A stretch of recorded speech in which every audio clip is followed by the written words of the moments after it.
review has been brought to you in part by Airsoft.ie. Right, so the next two sights we're going to look at. The L-Can. First time I became aware of these was when I was watching a series on the Canadian Army as they prepared for deployment to, I believe it was Iraq, but I could be wrong, could easily have been Afghanistan. And that's the L-Can seems to be the sight of choice for the Canadian forces that were being deployed. Again, it has magnification built in. I believe it's 3.4x. And I had an L-Can up until recently, a Classic Army, but as I mentioned to you earlier, I tend to have issues with eye relief on magnified sights. So it didn't particularly suit me, hence I got rid of it.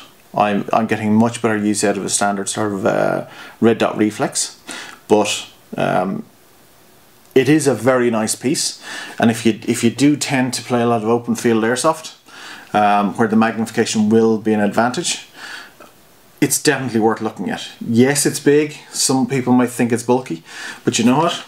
The optics are very, very good quality, and the reticle is absolutely pin sharp. So very impressive there. There is no illumination on this model, although the one I had before was had both red and green reticle illumination, which would be fine if you were playing in dark environments or whatever, but didn't really have any application for me. So again, another reason for me not to hold on to it. So there's the L-Can.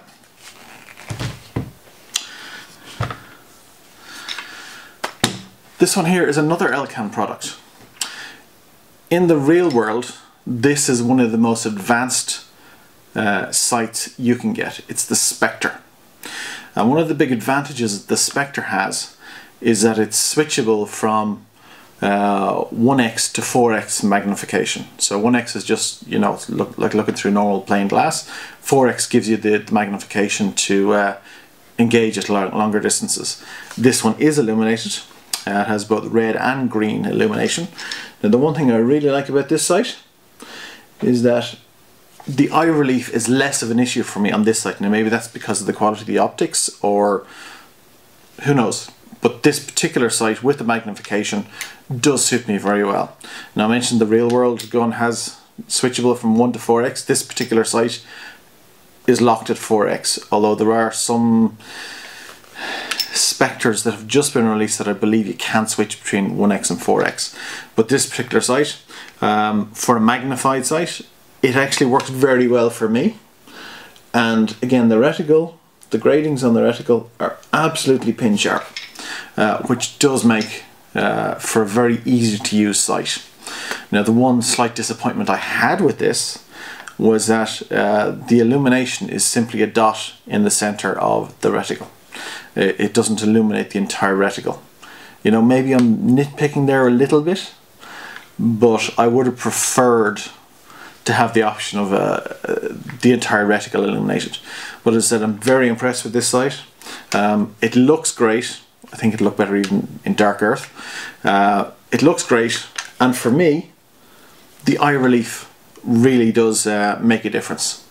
It's the first sight with any magnification that I've really felt comfortable using, and I would love to get a chance to get this out into the field to see how it works. In terms of magnification, in airsoft our engagement distances are typically sort of 10 to 50 yards. Do we need any magnification at all? I know, yes, if you're a sniper, you know, you're following individual BBs and it is nice to see where they're going. 3 or 4x is about as much as I think realistically airsofters are going to need in this country.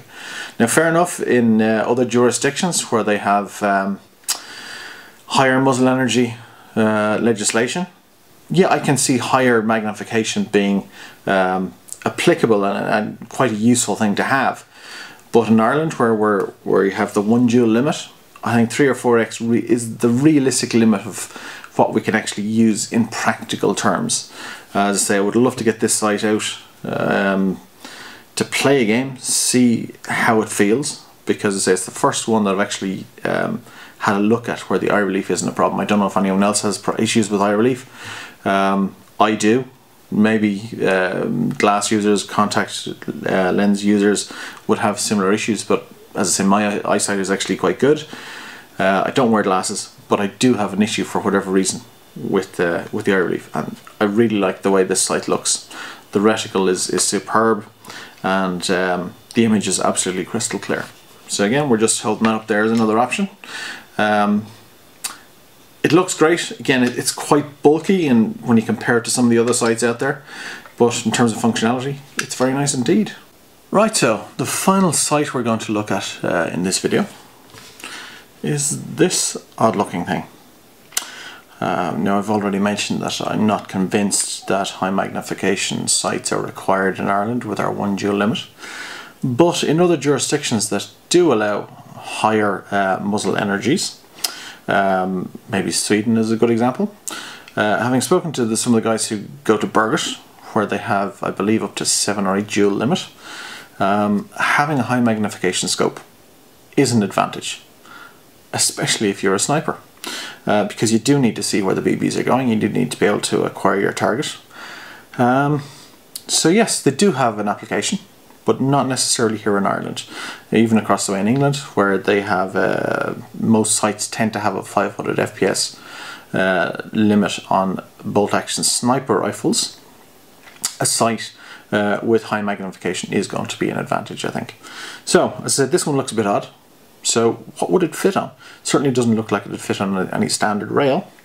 So, bear with me a moment. I'll have a look at it. Hopefully I'll be able to fit this without embarrassing myself.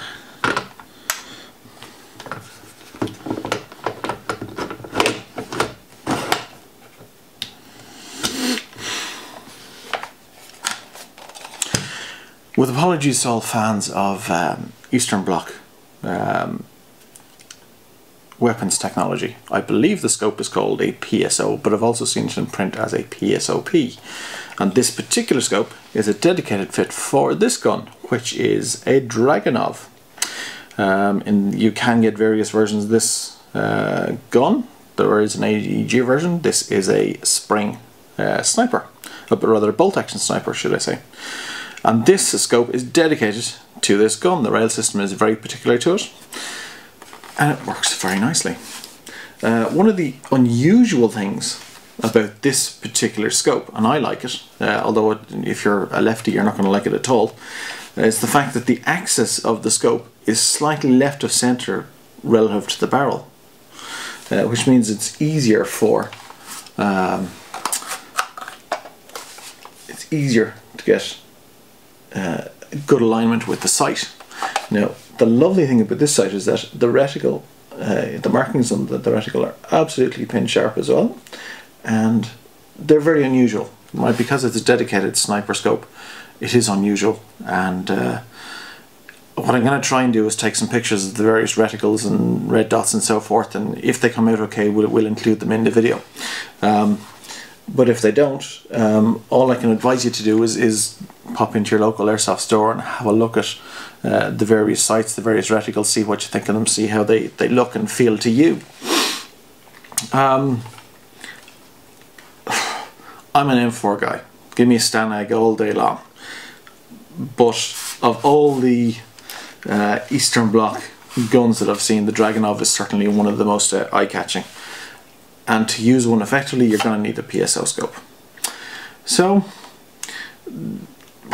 we haven't gone into a whole lot of detail on the various technologies involved in these scopes. We just wanted to bring your attention to what's available out there in the marketplace. Just give you some ideas what might work, what might not work with your particular AEG, or the way you actually play airsoft. So most of the scopes, well, a good number of the sights and scopes were mine, but there were also a good number which were lent to me by Airsoft. So thanks to them for allowing us to show them to you. And hopefully we brought you some interesting information, giving you some ideas on what you might be able to pimp out your gun with. I don't hold myself up as an expert, right? So if you think I've said anything that seems factually incorrect, please do contact us through the channel and we'll do our best to rectify it. If we've made a complete hames of something, we will correct it.